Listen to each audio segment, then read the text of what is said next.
Space Coconut. Alright, Jokers.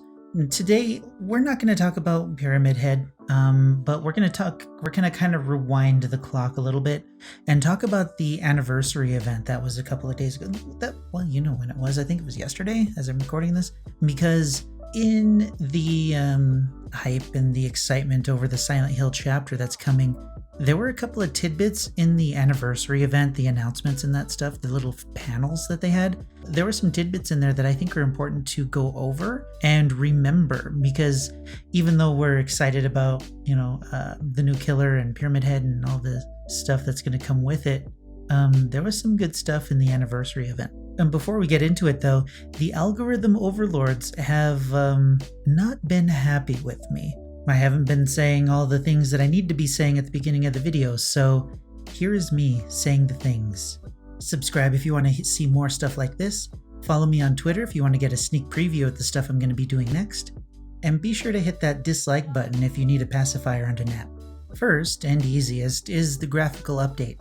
I don't need to talk a whole lot about this, so we're just going to watch this together because I really enjoyed this. It's really, really nice. I'm looking forward to seeing what's going to happen with this update, but hopefully I upgrade my PC before that happens, because I can tell that I'm probably going to need a new computer for this if I want to be able to stream this game with its updated nonsense, along with, being able to play anything else at a better quality. For those of us who care, it looks like it's time to upgrade.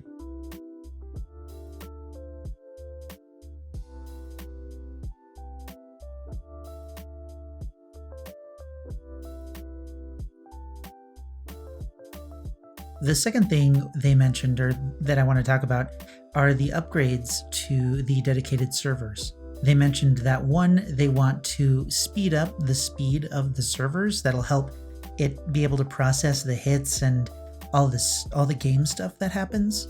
They want to introduce validation, server-side validation. This way, if we as killers or survivors go in for a grab, the server's going to check and see if the killer should have actually grabbed the survivor or if the survivor legitimately got away. And hopefully we're going to be robbed less of interrupts, and survivors are going to get more fair feeling hits out of windows and just different pallet vaults and things like that. Things that feel fair should feel fair, and the validation is going to be pretty good for that. The third thing, and the thing that I kind of don't understand the most, is movement extrapolation. So, they're adding it. I don't know what it is. Maybe it'll have to do with like the Hag's weird glitch, or just different movement teleports that people have, or I don't know, just different things. I don't know what it means, but I'm sure that it's good if it's going to be implemented the right way. And speaking about implementing things the right way, one of the other important things that they talked about was matchmaking. The dev that was in charge of that, or the person they interviewed for the panel, mentioned that, well, right now it's what everybody knows. Rank is more a symbol of how long you play, especially considering that they still have the rank reset that's been in place since the beginning of the game. It was originally, I have the feeling that it was originally meant to clump players together at the end of the month. This way players had, people to play with if they were, red ranks or whatever. But they admitted now that rank is just a symbol of how long you play. So from now on, if somebody says red rank server is bad, whatever, red rank just means that they play an absurd amount to get to the rank that they are. It doesn't mean that you're bad or you're good at this point. But what he did mention was an algorithm. And this algorithm has been in place, and it has data, and they've been looking at it, and it looks promising, is what they said. So if I understood, okay, well, you know what? Let's just look at what he says. So currently, the system is using ranks to matchmake players, but the ranking system is more a time-based progression system. It resets every month.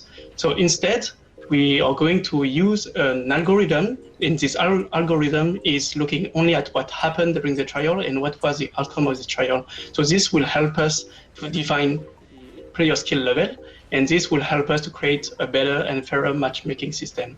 So this algorithm was already implemented in the background of the live servers, and this since several months. So it was not used for matchmaking, but just for simulations. And now we have some results, and they look good. So now we just need to polish the last details, and we'll be ready for a release this upcoming month, so this summer. So we're not going to have to wait nearly as long as I thought we were going to. It's going to happen, what is this, May, June? So we should expect some new matchmaking news maybe in June. He said, I remember before they said that the matchmaking wasn't something they needed an update for. It's just something they're going to be able to hit the switch on.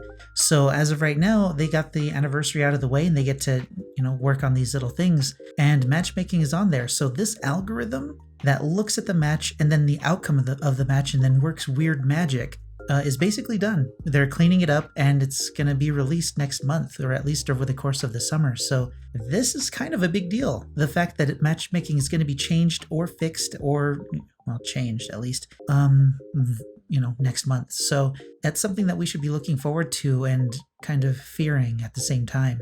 The last thing I wanted to talk about was this. The third thing we're going to look into over the next year is something that's quite similar to what we did last year when we introduced the endgame collapse, but is going to apply to the beginning of the game instead. This has been a topic that's continuously discussed in the community, and we also feel a lot strongly about. The beginning of the game is a moment where there are a lot of potential things to do for killers and survivors. It can be a stressful moment for some of the roles. So really looking at cleaning up and making that start game experience as fun as possible for everyone involved in the game. So stay posted for more details about that one in particular. I was really surprised that I didn't see more stuff, more forum posts, more discussion about this. When they introduced the endgame collapse, they got rid of a lot of stuff. They changed how they got rid of the hatch standoff. The end game felt fair for both sides, although now either side, killer or survivor, can get screwed depending on hatch placement and the game state, and survivors in particular can get screwed over by the gate placements. But the fact that they're going to do something like that for the beginning of the match is a very big deal. Depending on the killer you play, like I play Hag, the beginning of the match is usually just me setting up a couple of traps and giving up the first 2 gens, and hoping to stop the survivors from finishing the last 3.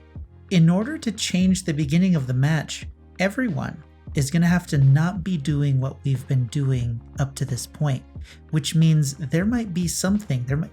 The devs mentioned that they wouldn't be adding new objectives to the survivors, but if they changed something, okay, so like as an example, once the last gen is finished or the hatch is closed, the game transitions. Your goal is different. You're not trying to fix gens, they're all done or closed off. The survivor's last objective changes to escape through the hatch or through the gates, and the killer is just hunt down the last remaining survivors. It's a different game state. So what's going to happen at the beginning? What I think might happen is survivors aren't going to be able to work on gens until the beginning phase of the match is over.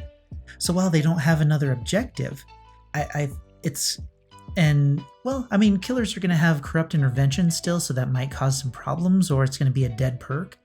But something's going to happen to the beginning of the match, and I think that's something that everybody should be asking about and trying to find out more information about. It's probably not going to happen until Christmas, but the fact that something like that is happening and coming, it's kind of a big deal. I mean, the endgame collapse was a big deal, and for them to be doing the same thing to the start of the match is equally as big of a deal. So that's really all I wanted to talk about. I'm sure there's some other things in the anniversary that were pertinent to some people, but these were kind of the main points that I wanted to pay attention to, at least remember now. Because yes, Pyramid Head is out, it's new, he's neat. He's kind of iffy. I'm still getting used to him, right?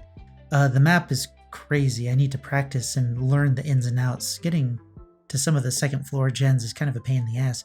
But overall, it's just another new DLC. People are going to play with it right away because it's new and it's shiny, and then they're going to go back to their mains. Or they're going to change mains. Some people will. But regardless, these other changes that are coming are going to affect the game as a whole and every killer, not just the brand spanking new shiny DLC. So let me know what you thought about this. Let me know what you think about these different things that are going to be coming in the future. Let me know if you forgot or didn't even know, thanks to all the hype about Silent Hill, which seriously is pretty amazing. I really enjoy Silent Hill. But let me know what you think. Subscribe, like, dislike, do whatever you want. You know what? Side note, I'm working on a hex. Not a hex. I'm working on a new Mori video. We're going to add in the times and all this stuff for the new killers, including up to Pyramid Head. So I'm working on that. But next week I'm leaving to Montana. I'm going to visit my uncle. And we're going to hang out, and I'm going to be gone for a couple of days.